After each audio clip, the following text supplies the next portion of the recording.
नमस्कार दोस्तों, आज हम चार्ल्स डिकेंस के मशहूर उपन्यास अ टेल ऑफ टू सिटीज के सफर पर निकलेंगे। यह उपन्यास पहली बार 1857 में प्रकाशित हुआ था और तब से यह साहित्य की दुनिया में एक महत्वपूर्ण स्थान रखता है। इस कहानी में हम दो शहरों लंदन और पेरिस की यात्रा करेंगे और देखेंगे कि कैसे इनकी किस्मतें आपस में जुड़ी हुई हैं। यह कहानी हमें 18वीं सदी के अंत में ले जाती है, जब फ्रांस में क्रांति की आग भड़क रही थी और इंग्लैंड में शांति का माहौल था।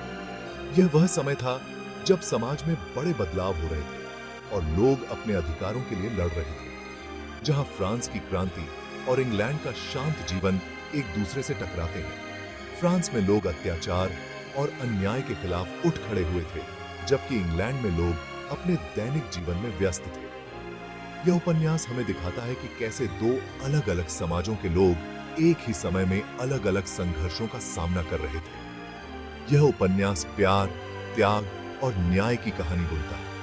इसमें चार्ल्स डार्ने और लूसी मानेट की प्रेम कहानी है, जो कठिनाइयों और संघर्षों के बावजूद एक दूसरे के साथ खड़े रहते हैं। यह कहानी हमें सिखाती है कि सच्चा प्यार और त्याग किसी भी मुश्किल को पार कर सकता है। इसमें दिखाया गया है कि कैसे इंसान अच्छाई और बुराई के बीच फंस जाता है और कैसे उसके सामने कई बार नैतिक दुविधाएं आती हैं। उपन्यास के पात्रों को अपने जीवन में कई कठिन निर्णय लेने पड़ते हैं, जो उनके और उनके प्रियजनों के भविष्य को प्रभावित करते हैं, और कैसे कभी-कभी उसे मुश्किल फैसले लेने पड़ते हैं। यह कहानी हमें यह भी सिखाती है कि जीवन में सही और गलत के बीच का अंतर समझना कितना महत्वपूर्ण है और कैसे हमारे निर्णय हमारे जीवन की दिशा को बदल सकते हैं। आइए इस कहानी में उतरें और देखें कि कैसे दो शहरों की किस्मत आपस में जुड़ी हुई है। यह उपन्यास हमें यह भी दिखाता है कि कैसे इतिहास के महत्वपूर्ण घटनाक्रम हमारे वर्तमान और भविष्य को आकार देते हैं। तो चलिए इस अद्भुत यात्रा पर निकलते हैं और चार्ल्स डिकेंस की इस महान कृति का आनंद लेते हैं। अ टेल ऑफ टू सिटीज हमें दो शहरों लंदन और पेरिस की गलियों में ले जाता है। यह वो समय था जब फ्रांस में क्रांति की आग भड़क रही थी। फ्रांसीसी क्रांति आम आदमी के गुस्से का नतीजा थी, जो सदियों से अमीरों और जालिम लोगों के अत्याचारों का शिकार था। इस क्रांति ने फ्रांस को हिलाकर रख दिया और इसका असर पूरे यूरोप में महसूस किया गया। कहानी के केंद्र में है डॉ मैनेट और उनकी बेटी लूसी मैनेट। डॉ मैनेट एक फ्रांसीसी डॉक्टर हैं, जिन्हें एक ताकतवर परिवार ने झूठे इल्जाम में कैद कर लिया था।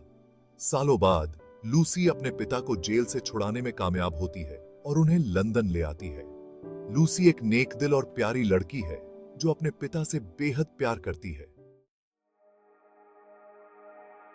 सिडनी कार्टन कहानी का सबसे जटिल और यादगार किरदार है। वह एक होशियार लेकिन निराश वकील है, जो अपनी जिंदगी से उखड़ा हुआ महसूस करता है। कार्टन लूसी मैनेट से प्यार करता है, लेकिन वह जानता है कि लूसी कभी उससे प्यार नहीं कर पाएगी। कार्टन अपनी जिंदगी को तुच्छ समझता है और खुद को एक नाकामयाब इंसान मानता है। Section 5 Charles डार्ने, a nobleman in hiding.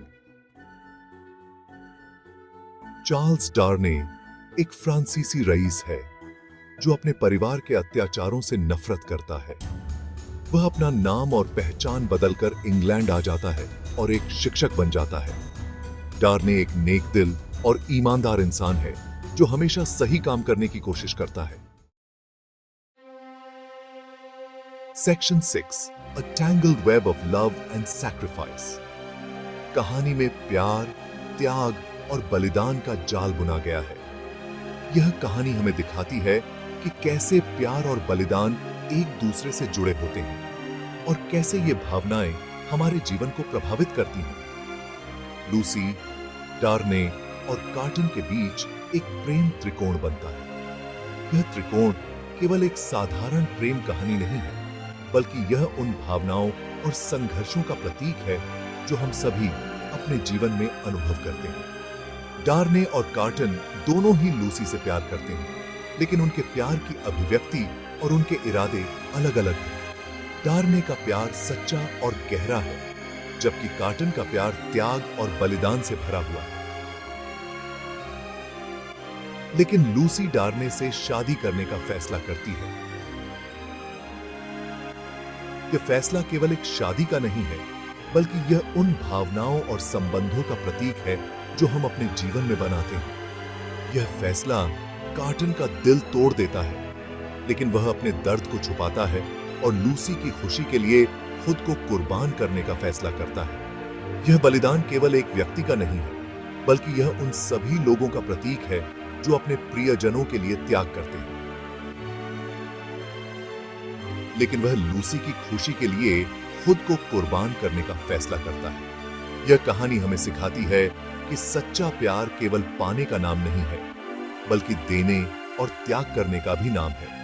यह बलिदान और त्याग की कहानी हमें यह समझने में मदद करती है कि प्यार की असली ताकत क्या होती है। Section 7, the storm breaks, the French revolution. France में क्रांति की आग और तेज होती जाती है।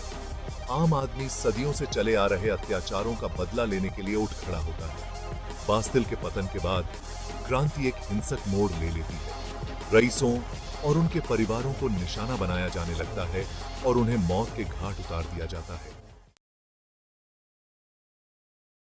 Section 8, imprisonment and despair in Paris. Darnay, जो फ्रांसीसी क्रांति के दौरान अपने नौकर को बचाने के लिए पेरिस जाता है, खुद फंस जाता है। उसे उसके परिवार के अतीत के कारण गिरफ्तार कर लिया जाता है और मौत की सजा सुनाई जाती है। लूसी और डॉग मैनेट डार्ने को बचाने के लिए पेरिस जाते हैं, लेकिन उनकी सारी कोशिशें नाकाम साबित होती हैं। Section 9, a dairying plan and the ultimate sacrifice. Sydney carton, जो लंदन में है, डार्ने की खबर सुनकर उसे बचाने का फैसला करता है। वह एक साहसिक योजना बनाता है और अपनी जान जोखिम में डालकर डार्ने की जगह जेल में चला जाता है। कार्टन, जो हमेशा खुद को तुच्छ समझता था, आखिरकार अपनी जान देकर लूसी और उसके परिवार के लिए अपना प्यार साबित करता है। Section 10, conclusion, a legacy of love and redemption, a tale of two cities. एक अविस्मरणीय कहानी है जो प्यार, बलिदान और मानवता की जटिलताओं को उजागर करती है। चार्ल्स डिकेंस द्वारा लिखित यह उपन्यास हमें दो महानगरों पेरिस और लंदन के माध्यम से एक अद्वितीय यात्रा पर ले जाता है। यह कहानी हमें दिखाती है कि कैसे क्रांति और संघर्ष के समय में भी मानवता की भावना जीवित रह सकती है। यह उपन्यास हमें याद दिलाता है कि अंधेरे समय में भी प्यार और उम्मीद की किरण हमेशा मौजूद रहती है। जब हम अपने जीवन में कठिनाइयों का सामना करते हैं, तो यह कहानी हमें प्रेरित करती है कि हम कभी हार न माने। जैसे सूरज अंधेरे बादलों के पीछे से निकलता है, वैसे ही हमारी जिंदगी में भी उजाला आता है। सिडनी कार्टन का बलिदान हमें सिखाता है कि सच्चा प्यार स्वार्थ से परे होता है। वह अपने जीवन को एक महान उद्देश्य के लिए समर्पित करता है और यह हमें दिखाता है कि कभी-कभी हमें अपने प्रियजनों के लिए कठिन निर्णय लेने पड़ते हैं। यह बलिदान हमें यह भी सिखाता है कि सच्चा प्यार केवल पाने में नहीं, बल्कि देने में भी होता है और कभी-कभी हमें दूसरों के लिए अपनी खुशी का त्याग करना पड़ सकता है। यह कहानी हमें यह भी सिखाती है कि जीवन में सबसे महत्वपूर्ण चीजें वे हैं जो हम दूसरों के लिए करते हैं। जब हम दूसरों की मदद करते हैं, तो हम अपने जीवन को और अधिक मूल्यवान बनाते हैं। यह उपन्यास हमें यह याद दिलाता है कि प्यार और बलिदान की शक्ति असीमित है और यह हमें हमेशा प्रेरित करता रहेगा।